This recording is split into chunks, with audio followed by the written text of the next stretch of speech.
Hello everyone, welcome back to my channel success education point with Sapna. इस video में आज हम देखने वाले हैं क्लास 10th सब्जेक्ट रहेगा इसमें हमारा हिंदी। ये हिंदी का मॉडल पेपर है क्लास 10th के लिए, जो आपके एग्जाम्स में जो है काफ़ी हेल्प करेगा किस तरीके से क्वेश्चंस पूछे जाते हैं, और ये इंपॉर्टेंट है क्वेश्चंस एग्जाम के लिए। तो चलिए शुरू करते हैं इस वीडियो को लाइक करें, शेयर करें, चैनल पर नए हैं तो सब्सक्राइब करके बेल आइकन को प्रेस करें, जिससे आने वाली नेक्स्ट वीडियो की नोटिफिकेशन आप तक तुरंत पहुंच सके। सबसे पहला प्रश्न पूछा गया है, दिए गए शब्दों में से उचित शब्द का चयन कर रिक्त स्थानों की पूर्ति कीजिए। फर्स्ट है, गिरधर द्वारा प्रयुक्त छंद है दोहा या कुंडलियां। इनमें से आपको बताना है। लोक संस्कृति का जन्म हुआ। अमरकंटक की केंद्रीय सत्ता तो डैश है।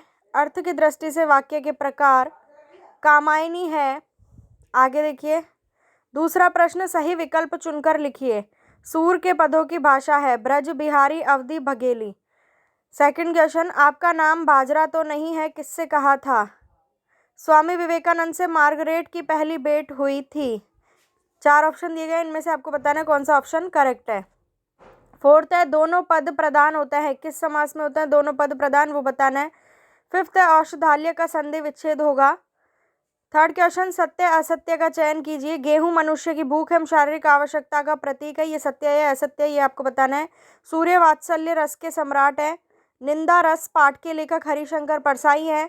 यथाशक्ति में अव्ययी भाव समास है। अन्योक्ति अलंकार में बढ़ा चढ़ाकर वर्णन होता है, ये सत्य है असत्य है, इसमें आपको ये बताना है। फोर्थ क्वेश्चन, सही जोड़ी बनानी है, किसका किससे मेल होगा वो आपको बताना है। फिफ्थ है, निम्नलिखित प्रश्नों के उत्तर एक वाक्य में लिखिए। गागर में सागर भरने का क्या अर्थ है, वो आपको एक वाक्य में बताना है। साधु से क्या नहीं पूछना चाहिए। जीवन संदेश कविता का मूल स्वर क्या है। गीता शास्त्र के महान उपदेशक कौन है। जिसके समान कोई दूसरा ना हो उसे क्या कहा जाता है, ये आपको बताना है। सिक्स क्वेश्चन है, सूरदास ने निर्गुण की अपेक्षा सगुण को श्रेयकर क्यों माना है, अथवा जायसी के अनुसार परमात्मा ने किस किस तरह के मनुष्य बनाए हैं। सेवन क्वेश्चन, वसंत ऋतु के आगमन पर प्रकृति में कौन कौन से परिवर्तन होते हैं, अथवा निशा काल से चिर अभिशापित किसे कहा गया है। आठवां प्रश्न, ए कुरुक्षेत्र अब जाग जाग से कवि का क्या आशय है, अथवा में स्वाधीन जगत में कौन जीवित रह सकता है। नाइन्थ है, लोहा किसकी श्वास से भस्म हो जाता है, और अथवा में है संसार में विद्यमान सचर अचर प्राणी क्या कर रहे हैं। 10th क्वेश्चन, प्रत्येक सफल राहगीर क्या लेकर आगे बढ़ा है, और अथवा में है मानव जिस और गया उधर क्या क्या हुआ। 11th क्वेश्चन है, गेहूं और मानव शरीर का क्या संबंध है, और अथवा में है पंचभूत और पंचगव्य में क्या अंतर है।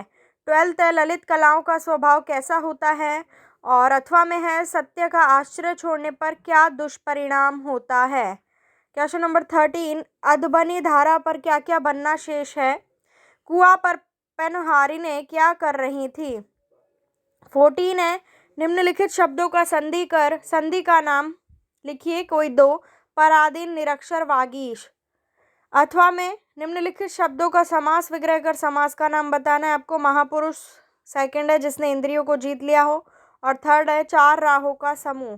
क्वेश्चन नंबर 15, रीतिकाल की 4 प्रमुख विशेषताएं लिखिए। अथवा में है आधुनिक काल के 4 प्रमुख कवियों के नाम एवं उनकी एक एक रचनाओं के नाम लिखिए। क्वेश्चन नंबर 16, जीवनी और आत्मकथा में क्या अंतर होता है। 4 अंतर आपको बताने हैं, जीवनी क्या होती है, आत्मकथा क्या होती है। और अंतर है कहानी, और अथवा में है कहानी एवं उपन्यास में 4 अंतर आपको बताने हैं।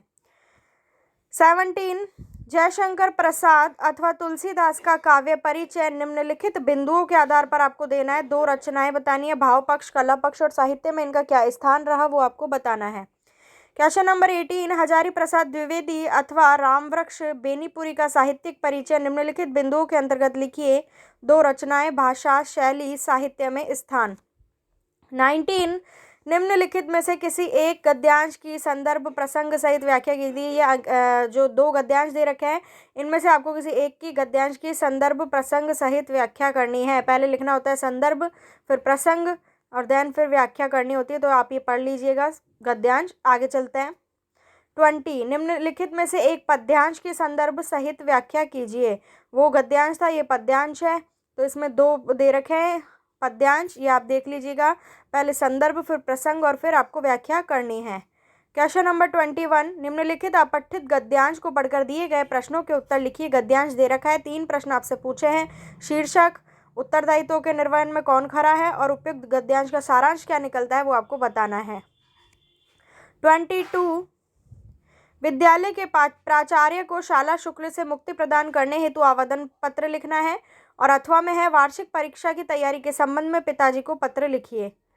23, निम्नलिखित में से किसी एक विषय पर निबंध लिखना है आपको।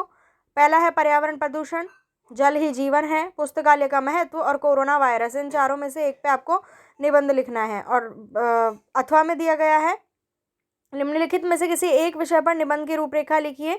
विज्ञान के वरदान, मेरे सपनों का भारत, दहेज एक सामाजिक अभिशाप और मेरा प्रिय खेल। तो ये था हिंदी का मॉडल पेपर और ये मोस्ट है क्वेश्चन। इसमें आपको देखने को मिल जाएगा पेपर का मेथड क्या है, किस तरीके से पेपर आता है। तो काफ़ी हेल्प करेगा आपके, इसलिए वीडियो को लाइक जरूर करें, शेयर करें, चैनल को सब्सक्राइब जरूर करें। मिलती हूँ नेक्स्ट वीडियो में। Thank you for watching my video.